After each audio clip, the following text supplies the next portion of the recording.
Super 6 app. It's free to play. Scan the QR code below. Download the app. Answer 6 questions about tomorrow's game for your chance to win $1,000. Time now for the weird and the wonderful. And we will stick with baseball. And we'll start with Joey Gallo. New Yankee. Guess what he loves? How about the short porch out and right? Now it belongs to him. Going yard, 3-run shot in the 7th. Gave the Yankees a 5-3 win over the M's. Pretty wonderful stuff. But Kevin Wilds, what else you got for us? We'll start with the weird. Mets at Marlins. Bottom of the 3rd. Miguel Rojas at bat. Little liner into the right field. Michael Conforto decides to kick the ball. Hey, can I kick it? Nah, you can, but it's going to go in the center. And, people move on to second base. Marlins won 4-2. Moving on to the wonderful. Phillies at Nationals, top of the 7th. Nats up 5-2. Didi goes deep here. Juan Soto goes all the way back and, grabs it over the fence and our graphic topic bar. Great job. Sort of 2 highlights in one. Nats lose those 7-6. And finally, the weird. Braves at Cardinals. Genesis Cabrera on the mound. Ball gets away from the catcher. Runner goes.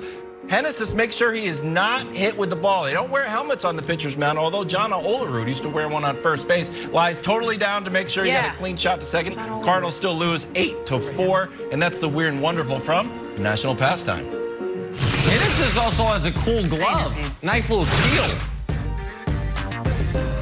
Very nice. It's back to some hoops now. LeBron and the Lakers getting all the headlines this offseason after that blockbuster trade for Russell Westbrook. Not everybody, though, is as giddy with the Lakers right now. Charles Barkley joined Bob Costas last night to talk about the King. Take a listen to what he had to say. The reason I put Michael up there before those other guys, LeBron has stacked his teams. Let's be realistic. And as Kevin Durant did and others have done. And that's why lessen their legacy? Yes. Russell Westbrook now on his way. It's a trade, but on his way to the Lakers. So I do. Like what Giannis and Dirk Nowitzki, guys like that, especially Giannis is the perfect example. They go through the grind and to lose, which Michael did. When I was watching that documentary, I was like, damn, I forgot how bad the Pistons beat him up. But going through that struggle, that's what separates sports. Like winning all the time, like we all want to win, but the struggle is part of your legacy. All right, Nick. I'm anxious to hear your reaction to what Charles Barkley had to say.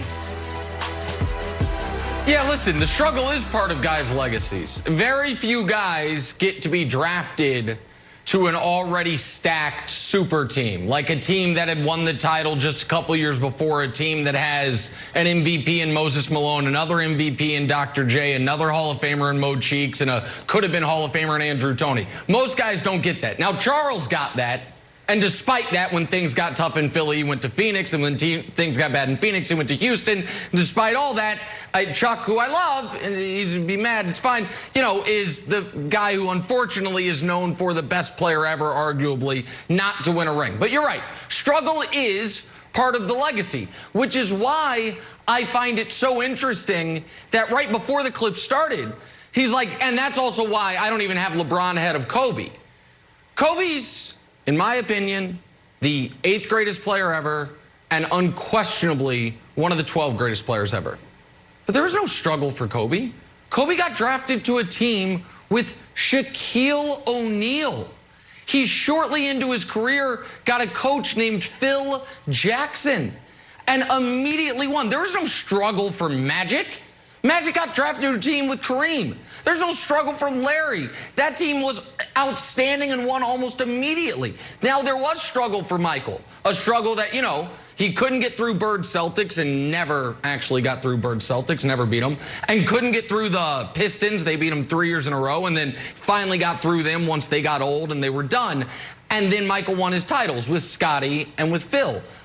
LeBron had his struggle, and the struggle was total and utter incompetence in Cleveland, where the best teammates, 4 best teammates he ever had, and never simultaneously, were Mo Williams, Big Z, Larry Hughes, and Ricky Davis over 7 years. Here's the thing, Wild. Would people have rather seen LeBron just say, nope, Ping pong balls landed. I was drafted here. I have to deal with incompetent coaching, terrible ownership, terrible general managing, stay here forever. Or would they have rather him do what he did and what KG did and what Chris Paul did, even though Chris Paul never won the title? Right. Like, I gave it more than a fair effort. You have done me wrong team building wise. I now need to leave and build a team on my own. Yeah, so no, I think he definitely should have left. And I'm a Jordan guy, but I almost view this is the most controversial take you'll hear of this month. I almost view them on different paths, and I think they're both great. Oh my God, Wilds, take off your microphone and hand in your card. You're not allowed to say that you think both guys are great at the same time. I do. But consistency and greatness are usually hand in hand, and LeBron did it his own way. Like you said, Magic is consistent with Pat Riley in the Lakers. Duncan was consistent with Pop in the Spurs. Jordan was consistent with Phil in the Bulls. And Jordan also had a bunch of guys. Pippen's all-time great. Phil's obviously all-time great. Rodman, one of the greatest rebounders of all time. And even when you add Tony Kukoc, was one of the best players in the entire world, added to the squad. So the idea that Jordan's legacy has to be compared to LeBron's because it was done differently. I view LeBron's legacy as being a magnet for winning. Wherever he goes, whoever he's with, whoever he's coached by, he's going to the finals, and he might win the finals. And that's, Brandon, what makes this year so much more interesting. Because he did it with Kevin Love, he did it with Chris Bosh, he did it with, Kyrie. And now it's Russ and Carmelo's turn. And I don't buy the idea that, he's got to drag these guys to the final. I don't buy that. I think he's just a true leader, a great player who makes other guys even better.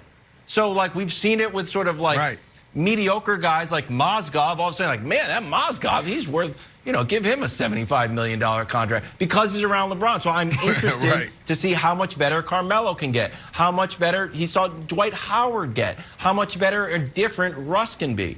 So I just view his legacy as a magnet to winning, and it doesn't move him down my rankings at all when compared to Jordan. Yeah, Wiles, this rubs me the wrong way. I don't like this discussion. Let's stay right there when you talk about legacy. Sir Charles, what did he say? Uncle Charles, he said the struggle is part of your legacy, right? Well, the struggle doesn't begin when you make it to the NBA. We're talking about LeBron James, a kid from Akron, Ohio. When he says that, he's not saying, I'm from Akron, Ohio. It's the best city in the world. What he's saying is, do you know I didn't have my father? What he's saying is, do you know this was drugs all over the place? I grew up in a tough neighborhood where I had to walk through alleys and walk behind buildings just to make it to my building. And once I became LeBron James, and everybody in the neighborhood gave me that pass.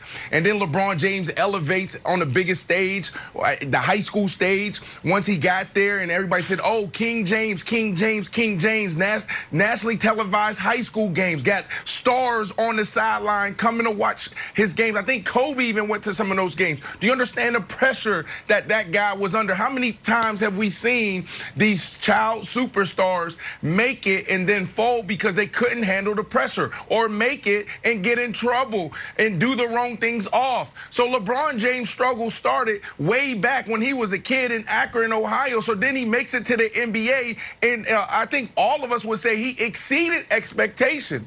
We said that he would be great. We said that he could potentially go down as one of the best and push MJ. But for this dude to do what he's doing physically, going into what year is this, Nick? Is it 18, 19? What year is this for him? We're talking about 19. 19's doing something that we've never seen before. You got Tom Brady doing it in football, but you could potentially say you saw Michael Phelps do it in swimming and on the Olympic scene, but we've never seen this before. This dude is pushing this to a whole another level when you talk about physical. He's a wide receiver. He's 6'8", whatever. He's a wide receiver moving like this, okay? And then the last thing here is mentally, his mindset. And that's what people don't understand, is LeBron James' mindset is just different. So not only is he getting it done physically, but from a mentality standpoint, he's one of the best leaders we've ever seen. Okay, that's a check mark. And then 2, this dude is looking at these coaches, these general managers and owners saying, I'm not going to leave my legacy in your hand. No, I know what I'm doing. So you can put a general manager check mark next to that as well, because LeBron James is doing it next level. And those guys didn't do that back in the day. So Sir Charles, they didn't have a seat at the table. LeBron James do, and you can't knock him for that. And by the way, once Charles started to get a seat at the table, he started demanding to go to better teams. Philly misses the playoffs, and he's like, I'm out of here. Where do you want to go? Well, Phoenix has won 50 games 4 years in a row. Send me there. And then Phoenix, they're awesome immediately. They make the finals. He wins league MVP. But then Houston keeps beating them in the playoffs, and he says,